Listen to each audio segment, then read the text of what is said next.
Hello everyone, welcome back to K Guru channel bye निर्मल गुप्ता। प्यारे बच्चों, आज हमने एक सीरीज़ स्टार्ट की है जिसमें बोर्ड के एग्ज़ाम के पर्पज़ से लिटरेचर में पूछे जाने वाले 30 मार्क्स के क्वेश्चन आंसर्स कवर कराए जाएंगे, जिसमें MCQs, शॉर्ट क्वेश्चन आंसर्स और लॉन्ग क्वेश्चन आंसर्स इंक्लूड हैं। तो बच्चों, इस सीरीज़ में फर्स्ट फ्लाइट बुक और फुटप्रिंट्स विदाउट फीट दोनों बुक से क्वेश्चन आंसर्स कवर कराए जाएंगे। बच्चों, बोर्ड के एग्ज़ाम में जैसा कि स्क्रीन पर दिख रहा है, इस तरह से क्वेश्चन को रोटेट वे में पूछा जाता है, तो बच्चे कंफ्यूज हो जाते हैं कि इसका आंसर किस तरह से लिखना है। तो अब आपको बिल्कुल भी कंफ्यूज नहीं होना है। मैं आपको क्वेश्चन समझाऊंगी और उसके अकॉर्डिंग आपको आंसर क्या लिखना है ये भी मैं बताऊंगी। ठीक है, तो पहले क्वेश्चन समझते हैं। फर्स्ट क्वेश्चन है, I wish I had the faith of the man who wrote this letter. बच्चों, सबसे पहले मैं आपको ये बताऊंगी कि ये लाइन किसने कही है। Post master said this line. Post master quoted this line, I wish I had the faith of the man who wrote this letter.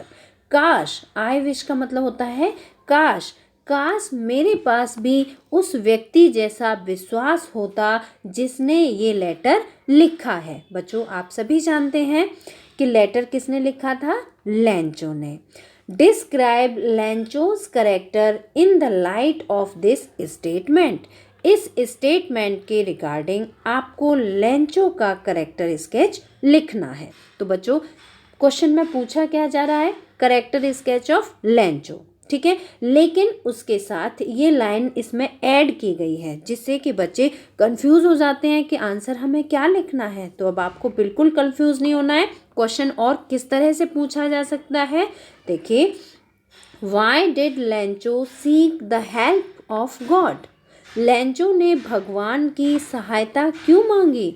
How did he succeed. और सहायता पाने में वो कितना सफल हुआ। तो बच्चों, आप सभी जानते हैं कि उसने सहायता क्यों मांगी थी। Because his crop was ruined, क्योंकि उसकी फसल बर्बाद हो गई थी। लेकिन जब ये क्वेश्चन 5 मार्क्स का आता है तो आपको इसका आंसर किस तरह से लिखना है ये हम आज के वीडियो में बताएंगे।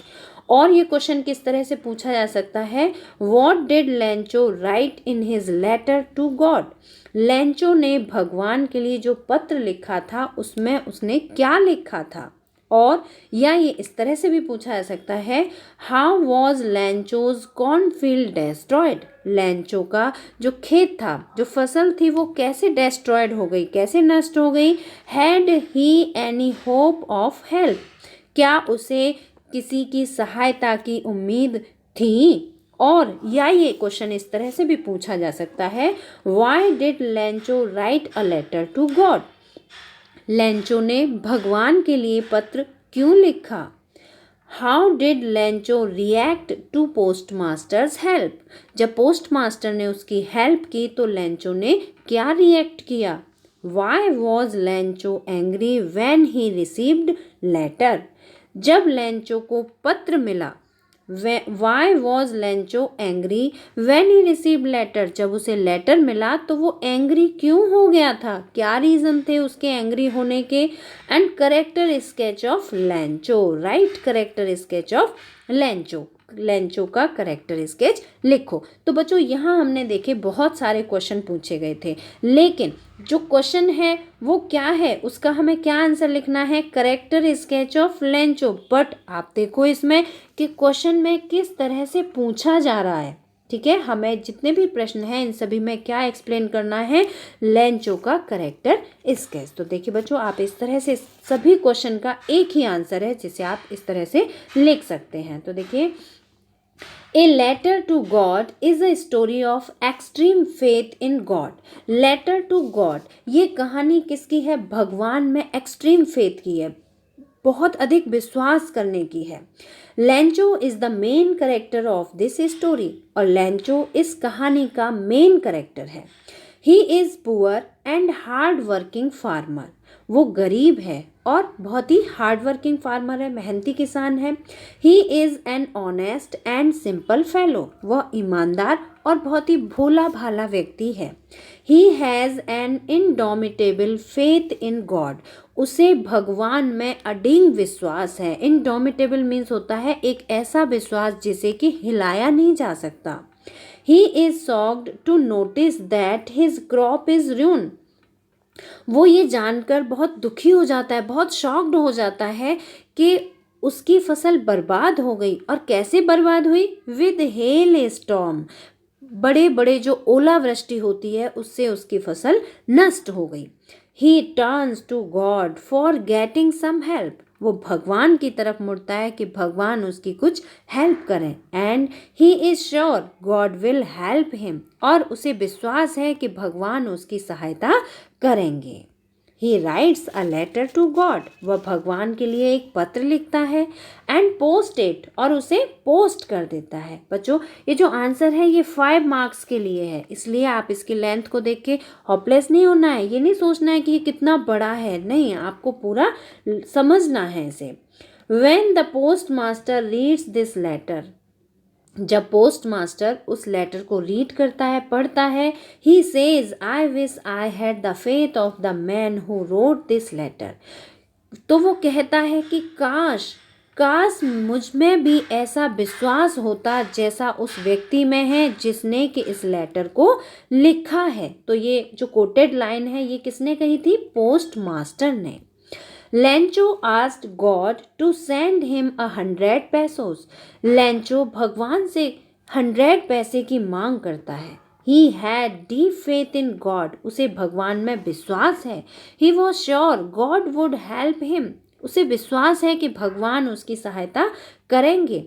When postmaster read letter, जब पोस्ट मास्टर लेटर पढ़ता है, he was impressed very much, तो वो बहुत इम्प्रेस्ड हो जाता है। The postmaster gave a part of his salary and collected some money from the post office employees. He collected 70 pesos and sent for Lencho. Postmaster कुछ अपनी salary से save करता है और कुछ जो पोस्ट ऑफिस के employees हैं उनसे पैसे कलेक्ट करता है। और वो कितने पैसे कलेक्ट कर पाता है? 70 pesos, 70 पैसे कलेक्ट कर पाता है और उन्हें लेंचो को भेज देता है। बट लेकिन when Lencho counted the money, लेकिन जब लेंचो मनी काउंट करता है, ही बिकेम एंग्री, वो नाराज हो जाता है। Lencho could never believe that God had made a mistake, Lencho ऐसा कभी मान ही नहीं सकता कि भगवान से कोई गलती हो सकती है। He was certain that the post office people had taken the money, निश्चित रूप से वो कहता है कि पोस्ट ऑफिस के लोगों ने उसके धन को ले लिया है, उसकी मनी में से कुछ मनी ले ली है। Lencho wrote another letter to God, Lencho भगवान के लिए एक और लेटर लिखता है। And again requested to send him the rest of money, और फिर से भगवान से रिक्वेस्ट करता है कि वो उसको रेस्ट ऑफ मनी मतलब बचे हुए पैसे भेज दे। अब बचे हुए कितने थे? How much money? 30 pesos, because Lencho already got 70 pesos, उसे 70 pesos तो मिल चुके थे और लेंचो ने डिमांड कितने की थी? 100 pesos की, but he got only 70 pesos, उसे 70 pesos मिलते हैं। तो वो जो रेस्ट pesos हैं, जो 30 pesos हैं, वो उसकी डिमांड करता है भगवान से फिर से। It shows his deep faith in God, और इससे पता चलता है कि उसका भगवान में कितना विश्वास था। He suspects on employees of post office, वो पोस्ट ऑफिस के जो दूसरे एम्प्लॉयज़ हैं उन पर संदेह करता है। And said them a bunch of crooks in anger, और गुस्सा होकर उन्हें बंच ऑफ क्रोक्स कह देता है। 10 इस तरह से Lencho was very simple, gentle, hard working, theist, innocent and optimistic farmer. Theist means होता है भगवान में विश्वास करने वाला। इनोसेंट मीन्स अनजान, अनभिज्ञ, जिसे बहुत सारी बातों की जानकारी नहीं है। एंड ऑप्टिमिस्टिक, ऑप्टिमिस्टिक मीन्स होता है आशावादी, जिसे अभी भी उम्मीद है कि भगवान उसके पास रेस्ट ऑफ मनी जो 30 pesos हैं उसे भेजेंगे। So students, I hope all of you understand this answer. बच्चों एक बार मैं आपको स्क्रीन पर फिर से दिखा देती हूँ इस आंसर को, इसके बाद हम दूसरा क्वेश्चन डिस्कस करेंगे। देखिए ये है ए लेटर टू गॉड, यहाँ से स्टार्ट है ये क्वेश्चन का आंसर। ठीक है, आप इस तरह से इसे स्क्रीन पॉज करके भी इसे लिख सकते हैं। इसके बाद सेकंड क्वेश्चन है character sketch of Anne Frank. Character sketch of Anne Frank, या ये क्वेश्चन इस तरह से पूछा जा सकता है right a short paragraph on Anne Frank. Was an intelligent girl, क्या एन एक इंटेलिजेंट गर्ल थी? तो बच्चों ये क्वेश्चन इस तरह से पूछा जा सकता है, but you have to answer like this. Anne was born in Frankfurt in Germany on 12 June 1929। Anne का जन्म जर्मनी में फ्रैंकफर्ट में हुआ था और 12 जून 1929 को हुआ था। When she was 4, जब वो 4 साल की थी, her parents went to live in Holland, उसके पेरेंट्स हॉलैंड रहने चले गए थे। For some time, she lived with her granny, कुछ समय के लिए वो अपनी ग्रैनी के साथ रही थी। ग्रैनी मीन्स ग्रैंड मदर के साथ। She was a Jewish girl, वह एक ज्यूइश लड़की थी। She was an intelligent girl, वह एक बहुत ही इंटेलिजेंट गर्ल थी। She could think and write very clearly, वह बहुत ही क्लियर वे में थिंकिंग करती थी, उसकी सोच बहुत अच्छी थी और उसी वे से वो फ्लुएंसी से लिखती थी। She had an inventive mind, उसका माइंड बहुत ही इन्वेंटिव था। She had many friends to play with, उसके पास बहुत सारे दोस्त थे खेलने के लिए, बट लेकिन she had no close friend, लेकिन उसका कोई बहुत क्लोज फ्रेंड नहीं था। सो सी फेल्ट लॉनली, इसलिए वो अकेलापन महसूस करती थी।